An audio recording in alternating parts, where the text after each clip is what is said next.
नमस्कार। अभी हम बात करने वाले हैं येस बैंक के। येस बैंक ने आज 6 जुलाई को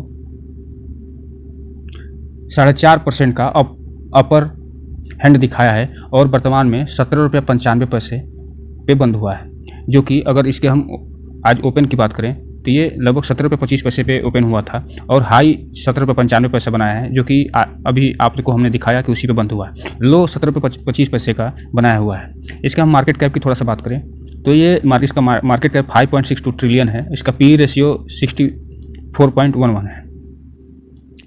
अगर हम इसके 5 दिन के चार्ट पैटर्न की बात करें तो 5 दिन में लगभग 10% का पॉजिटिव रिटर्न दिया है। यहीं इसके 1 महीने के अगर हम चार्ट पैटर्न की बात करें तो इसने 11% का पॉजिटिव रिटर्न दिया है। वहीं हम इसके 6 महीने की चार्ट पैटर्न की बात करें तो इसने लगभग 16% का नेगेटिव रिटर्न दिया है। वहीं हम इसके 1 साल का चार्ट पैटर्न की बात करें तो इसने 1 साल में 40% का लगभग पॉजिटिव रिटर्न दिया है।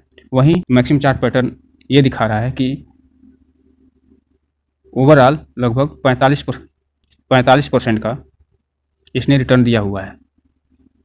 अभी हम चलते हैं आगे और देखते हैं इसमें अभी हाल ही में क्या क्या रिसेंट डेवलपमेंट हुए हैं। और तो दोस्तों हम आ गए हैं इसके अभी हाल ही में आए कुछ अपडेट्स की। तो इसने अभी हाल ही में मीटिंग में बताया गया है कि येस बैंक के जून तिमाही में 3.5% जो है इसकी जमा राशि बढ़ गई है। जो बिजनेस अपडेट के बाद इसके शेयरों में अभी देखा गया है कि तेजी आई हुई है। इसके तो प्राइवेट सेक्टर बैंक इस बैंक ने बुधवार यानी 5 जुलाई को यानी पिछले एक दिन पहले तिमाही को लेकर एक कारोबारी अपडेट दिया। उस अपडेट में इसने बताया कि एडवांस बैंक ने बताया कि जून में तिमाही में इसके एडवांस में 7% की वृद्धि हुई है और ये 2,03,08 करोड़ के आसपास रहा है। वहीं इसके पिछले वित्त वर्ष में जो कि 1,86,000 करोड़ रुपए था। वहीं अगर हम तिमाही के आधार पर बैंक एडवांसेज में 0.9% की वृद्धि देख सकते हैं। वहीं मार्च तिमाही में इसके एडवांस में 2,000 करोड़ रुपए रहा था। इस बिजनेस अपडेट के बाद येस बैंक के शेयरों में बुधवार को तेजी तो आई है, साथ ही साथ बृहस्पतिवार यानी आज को भी ये तेजी आई है और ये जो पिछले 17.20 के भाव पे बंद हुआ था, आज जो है 17.90 के भाव पे बंद हुआ है। इसके अलावा येस बैंक ने यह भी बताया कि जून तिमाही में जिसका ग्रास रिटेल डिस्बर्समेंट 11,000 करोड़ रुपए रहा है, जो कि पिछले तिमाही में 12,705 करोड़ था। पिछले वित्त वर्ष में ये 11,863 करोड़ था। इसके अलावा इसने ये भी बताया है कि इसका जो डिपॉजिट राशि है उस जून तिमाही में 13.5% बढ़कर 2,19,369 करोड़ रुपया हो गया, जो कि पिछले वित्त वर्ष की इसी तिमाही में 1,93,241 करोड़ रुपए रहा था। इसके अलावा वहीं दूसरे येस बैंक का क्रेडिट टू डिपॉजिट रेशियो जून तिमाही में 91% पर आ गया है। इससे पहले मार्च में 92% था। बैंक लिक्विडिटी कवरेज रेशियो बेहतर होकर 125% पर पहुंच गया है। इसके पिछले वित्त वर्ष में कि इसी सप्ताह में ये 116% पर था। इसके अलावा इस रिपोर्ट में यह भी बताया गया है कि येस बैंक की जून तिमाही में कासा रेशियो यानी करंट अकाउंट सेविंग अकाउंट तिमाही आधार पे 3.6% घटकर 64,528 करोड़ पे आ गया है। हालांकि सालाना आधार पर इसमें 8.4% की बढ़ोतरी दर्ज की गई है। इसके पिछले वित्त वर्ष की इसी तिमाही में यह 59,544 करोड़ रुपए था। कुल जमा के मुकाबले कासा का अनुपात जून में 29% के आसपास रहा, जो कि मार्च तिमाही में 13.8% था। इसके पिछले वित्त वर्ष की बात करें तो इसी माह में लगभग 32% के आसपास था। कासा रेशियो पिछले 7 महीने में सबसे निचला स्तर है। तो ये दोस्तों ये रहा इसके 5 जुलाई का अपडेट। इसके अलावा 3 जुलाई को भी इसमें एक अपडेट आया था, जिसमें यह बताया गया था कि येस बैंक ने 2 करोड़ रुपए से कम के एफडी पर अपने ब्याज दर में एक रिवीजन किया है। तो एफडी पर रिवीजन के बाद बैंक 7 दिनों में 10 सालों में मैच्योर होने वाली एफडी ग्राहकों को ऑफर कर रहा है। येस बैंक आम जनता को 3.2% से 7.75% तक ब्याज ऑफर कर रहा है। वहीं येस बैंक की आधिकारिक वेबसाइट के अनुसार एफडी दरें 3 जुलाई 2023 से लागू हो गई हैं। इसके अलावा येस बैंक ने ये जो एफडी पर ब्याज दर बढ़ाया है, बैंक जो अब 7 से 14 दिन में मैच्योर होने वाली एफडी पर 3.25% और 15 से 45 दिनों में मैच्योर होने वाली जमा राशि पर 3.70% की ब्याज की ऑफर कर रहा है। येस बैंक की ब्याज दरें 46 दिनों से 90 दिनों के लिए 4% के आसपास है। वहीं 91 दिनों से 180 दिन के पीरियड के लिए 4.75% का ब्याज ये दे रहा है। तो दोस्तों ये रहा दूसरा अपडेट। अब हम थोड़ा इसके रेसिस्टेंट और सपोर्ट के बारे में जान लेते हैं। इसका जो पहला रेसिस्टेंट है वो है 17 रुपये 75 पैसा, जो कि इसने आज 17 रुपये 75 पैसे को तोड़ दिया है। और इसके बाद दूसरा रेसिस्टेंट है वो 18 रुपये। अगर कल ये 18 रुपये के रेसिस्टेंट को तोड़ देता है और जो तीसरा रेसिस्टेंट 1840 रुपये को तोड़ देता है, तो ये अच्छा खासा तेज़ी दिखा सकता है अपने शेयरों में। अगर मान लीजिए अगर गिरावट होती है तो पहला इसका सपोर्ट मिलेगा वो मिलेगा 16 रुपये 80 पैसे के पास, वहीं दूसरा जो सपोर्ट मिलेगा वो मिलेगा 16 रुपये 55 पैसे के पास, और यहीं दोनों पे आकर इसके बढ़ने की संभावना रहेगी। इसके अलावा जो तीसरा सपोर्ट प्राप्त होगा वो होगा 16 रुपये 30 पैसे के पास, और वहीं जो चौथा सपोर्ट प्राप्त होगा वो होगा 15 रुपये 90 पैसे के पास। इसी के पास ये आकर इसके फिर से आगे जाने की संभावना रहेगी। तो दोस्तों इस पर ध्यान दीजिएगा और फिर आगे की रणनीति बनाइएगा। इसके अलावा थोड़ा हम इसके फंडामेंटल को भी देख लेते हैं।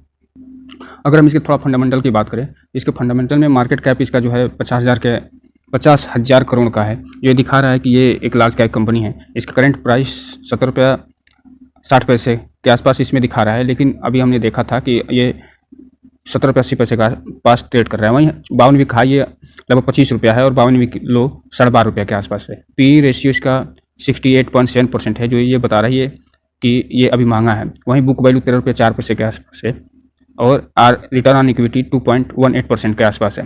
डिविडेंड ये कुछ नहीं देता है और फेस वैल्यू इसका 2 रुपये है। रिटर्न ऑन कैपिटल इक्विटी 5.21% के आसपास दिखाई दे रहा है। यदि हम इसके क्वार्टर ऑन क्वार्टर रेवेन्यू की बात करें तो ये रेवेन्यू इसमें 62.18 करोड़ का है। वहीं इसका इंटरेस्ट इसने जो इसके प्राप्त हुआ है वो 4,117 करोड़ हुआ है, और जो इसने एक्सपेंस किया है वो 2,959 करोड़ रुपए का एक्सपेंस किया है। इसके अलावा इसके हम फाइनेंसिंग प्रॉफिट की बात करें तो माइनस में 808 करोड़ है, जो कि पिछले क्वार्टर के -1118 करोड़ से कम हुआ है, ये दिखा रहा है। नेट प्रॉफिट की बात करें तो इसका नेट प्रॉफिट 206 करोड़ का रुपये का रहा है। चूँकि ये एक बैंक सेक्टर है, इस बैंक में ये चीज़ ध्यान रखने की ज़रूरत होती है। ये NPP यानी NPA, प्रॉफिट और प्रोविजनिंग, ये तीनों को ध्यान में रखते हुए फिर इसमें निवेश की सलाह दी जाती है। इसके अलावा अगर ईयर ऑन ईयर रेवेन्यू की बात करें तो 22,702 करोड़ का रहा है, और इसका इंटरेस्ट की बात करें तो 14,800 करोड़ रहा है। अगर इसके एक्सपेंस की बात करें तो ये 11,000 रुपये इन्होंने एक्सपेंस किया है। तो अगर फाइनेंशियल प्रॉफिट की बात किया जाए तो ये फाइनेंशियल प्रॉफिट -3,143 करोड़ है, जो कि ये दिखा रहा है कि पिछले साल की तुलना में लगभग 2 गुना हो गया है। इसके अलावा अगर हम अदर इनकम की बात करें तो इसने अदर इनकम में 4,125 करोड़ हुआ अदर इनकम हुआ है। जो इसके नेट प्रॉफिट की बात करें तो इसका नेट प्रॉफिट जो है 736 करोड़ का है, जो कि पिछले साल 1,064 करोड़ की तुलना में कम हुआ है। इसके अलावा हम अगर इसके रिजर्व की बात करें तो इसके पास 28,688 करोड़ का रिजर्व है। वहीं अगर इसके हम कर्ज की बात करें तो इसके पास 2,69,403 करोड़ रुपए का कर्ज ये लेके बैठी है। अगर अंत में हम इसके शेयर होल्डिंग पैटर्न की बात करें तो इसमें FII के पास लगभग 23% का स्टॉक होल्डिंग है और DII के पास लगभग 37% का स्टॉक होल्डिंग है। वहीं गवर्नमेंट की बात करें तो इसमें 0 है। पब्लिक के पास लगभग 39% की स्टॉक होल्डिंग है। अगर हम DII की बात करें, DII में ये देख सकते हैं इसमें एक स्टेट बैंक ऑफ इंडिया है जिसके पास 26% शेयर है। यदि हम आज 6 जुलाई को इसके वॉल्यूम की बात करें तो इसका वॉल्यूम है लगभग 26.5 करोड़ का इसका वॉल्यूम है। वहीं अगर हम और ये ओपनिंग हुआ था 17 रुपये 30 पैसे के आसपास, लो बनाया 17 रुपये 25 पैसे पे, और ये वर्तमान में 17 रुपये 80 पैसे पे ट्रेड कर रहा है। वहीं अगर हम 5 जुलाई की बात करें तो इसने 21 करोड़ इसमें शेयर वॉल्यूम था, जो 2% के साथ बंद हुआ था, और ये 16 रुपये 85 पैसे के आसपास बंद हुआ था।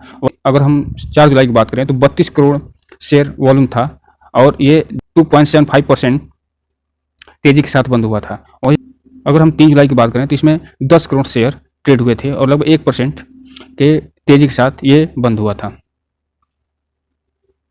तो दोस्तों ये रहा आज का यस बैंक का एनालिसिस, और जिसमें हमने ये बताया कि आज ये शेयर क्यों भागा और कैसे भागा।